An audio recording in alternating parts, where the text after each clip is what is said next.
I'm having some stormy weather, and when it's stormy weather, it sometimes blows against the trees, and some trees fall over when they have roots which are not deep.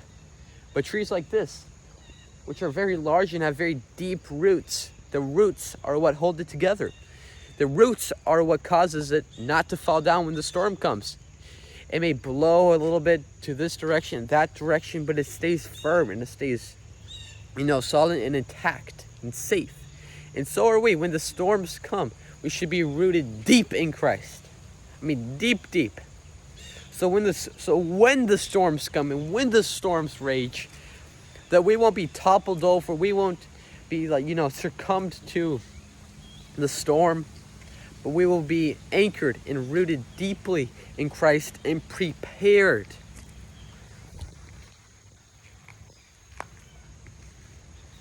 So just think about that. Just think about trees. Think about all reference God's put in nature.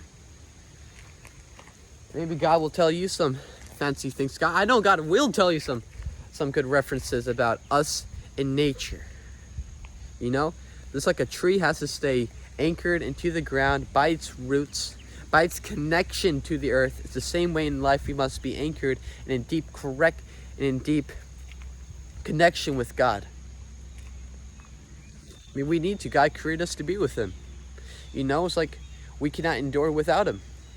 Just like squirrels climbing up trees, and God made squirrels to climb in trees, is the same way God made us to be with Him.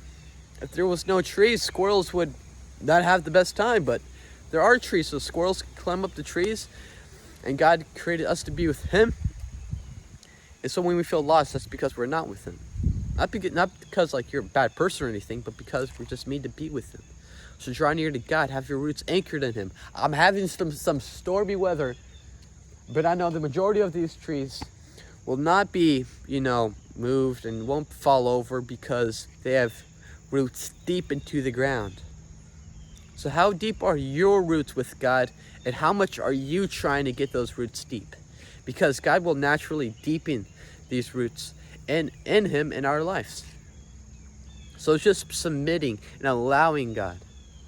Not that God has to ask for permission, but He chooses to. God bless and have a good day.